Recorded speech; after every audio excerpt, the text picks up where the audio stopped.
Hi, I'm Chantel, your favorite licensed massage therapist of South Florida, and today we're going to talk about the immune system and how it works and what to do to make it better.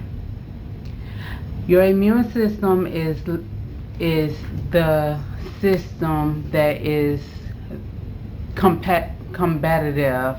It is like you have an army of soldiers in your body that has hand grenades, handguns, bombs, anything anything that is perceived as an outside threat that's entering the body, your immune system is going to fight it off. Unlike the circulatory system, well, the immune system works hand in hand with the circulatory system, and unlike the circulatory system, the immune system needs your help to function properly, to get rid of toxins and other elements that will try to bring it down. And how to get rid of and help this how to help this system is by exercising, even doing simple walks, stretching, um, stretching. It also helps very little when you're breathing. But this is some of the things to help get you going. Um, Unlike the circulatory system, which is involuntarily, the immune system works voluntarily, meaning it needs your help to work. So, again, I am Chantel, your favorite licensed massage therapist, and today, of course, we'll be talking about the immune system. So I'm going to tell you about the main components of the immune system. The first one is lymph. The lymph is fluid that is made up of water, glucose, proteins, fats, and salts, and electrolytes. Yes, you heard right. A lot of times, people have cramps and such and things of that matter is because if they don't have enough electrolytes to move through their system, they'll get cramps. So of course, the immune system, it works with every other system of the body, but especially the circulatory system, which has a lot to do with the blood. The lymph transport tissue fluid, proteins, fats, and other materials throughout the body, the circulatory system, via the lymphatic system. The next component of the lymphatic system is lymph vessels. Just like you have blood vessels, you have lymph vessels. And the lymph vessels are formed all over the body to absorb fluid out of the tissues and through the lymph nodes. Then, of course, you have the lymph nodes, which lymph nodes are you have superficial lymph nodes, and then you have the deep lymph nodes. The superficial lymph nodes are mainly concentrated in the inguinal, which is in the waistline and hip area, the cervical area, which is the underneath the arms and around the breast, the chest area, and then you have the auxiliary regions, which is underneath the arms. And then you have the deep nodes, which are located deep down in the abdomen area, which is, of course, in the stomach region near the lumbar vertebrae, connected to the small intestines and some in the liver. And that's why it is important to stretch and do and go walking so you can get those lymph nodes, those deep lymph nodes moving and pushing along. Then you have your tonsils, which is, of course, a lymph organ. And then in the tonsils you have lymphatic tissue rings. And then you have the pharyngeal tonsils and the lingual tonsils. It is usually the pharyngeal tonsils that are surgically removed when you have your tonsils removed, because these are the tonsils that usually get swollen and it obstructs breathing, and that's why they have to be removed if you have tonsil surgery. And then you also have the spleen, which is the largest organ of the lymphatic system, and it acts as the lymph nodes of the blood. The spleen produces lymphocytes, which is another name for, of course, white blood cells. Then you have the thymus, which is an endocrine organ gland. And this is located in the thymus over the heart. So right here. And it helps newborns and young children develop antibodies and shrinks after puberty. And although this organ shrinks after puberty, it is still very much important in your adult years.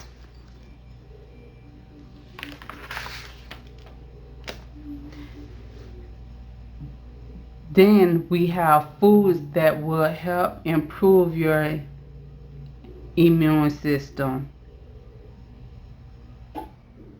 First, I would like to say, when you go through an injury or when you have an infection, your body recognizes this.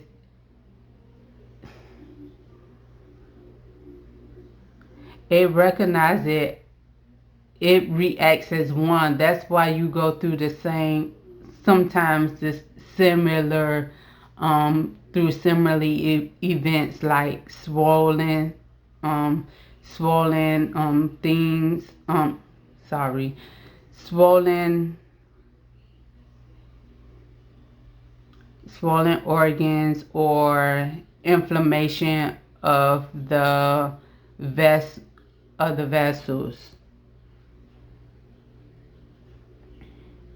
So overall, if you're fighting any type of, if you're recovering from an injury or if you're fighting an infection or anything, but please ask your doctor before you do make any lifestyle changes. This could help improve your immune system. The first thing I will put on the list is fasting. Although fasting is not eating, it can help the lymphatic system get rid of toxins without adding extra toxins, because a lot of times food can be a toxin, especially when you're working to get rid of toxins. It'll help. Instead of helping to get rid of the toxins of the food, it'll help get rid of the toxins of the body or the injury. Drinking water, of course, will help with the blood, lymph, interstitial fluid, and plasma. And of course, if you're experiencing dehydration, that's why, and of course, that's why if you ever get a cold or flu, a doctor would say drink Gatorade, or I forgot what's the other thing, but these types of drink helps produce electrolytes and give your body energy. And of course, this helps with the immune system to help you better fight off the infection or help to recover from an injury. Foods packed with vitamin C, like of course your fruits like lemons, oranges, grapefruit, berries such as strawberries, of course if they're in season, cherries, blueberries, blackberries, limes, especially your citrus fruits. Um, Spices such as zinc, garlic, ginger, turmeric can help fight off infections. And things such as watermelon, cantaloupe, and honeydew. And again, things like watermelon, cantaloupe, and honeydew have electrolytes in it, and of course it's mainly water based, so that will help tremendously, especially if it's in season. Diseases that anything that is combative towards your body, your system is going to go either into a fight or flight mode. But it's some there are some diseases that really that can really attack the immune system,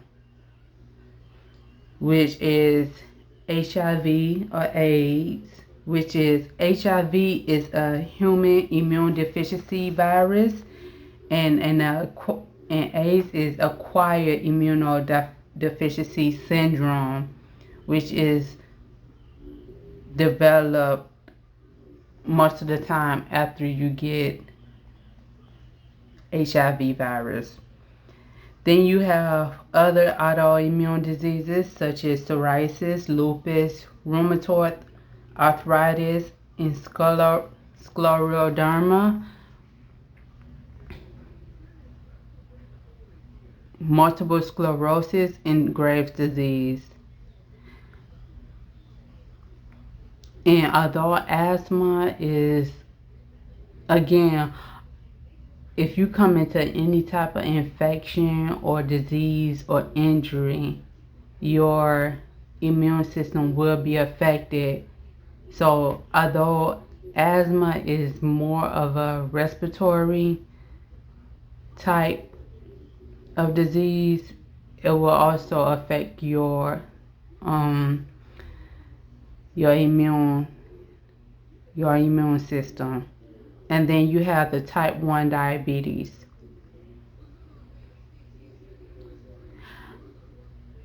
So, in closing, a healthy immune system defends the body against disease and infection. However, if the immune system is overworked, causing the parasympathetic system to stay in fight and flight mode, because the parasympathetic system is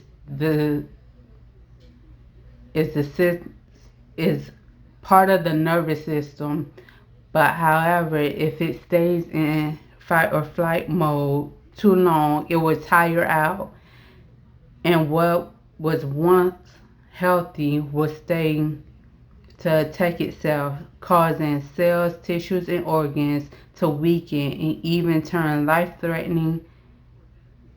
And these type of illnesses can turn life-threatening, which leads to autoimmune diseases, disease, which means that your body will begin, well, not your body, hopefully not, but a person's bodies will begin to fight against itself. I hope this video taught you a lot about the immune system and how you can improve it. And see you next time. And don't forget to subscribe and like the video.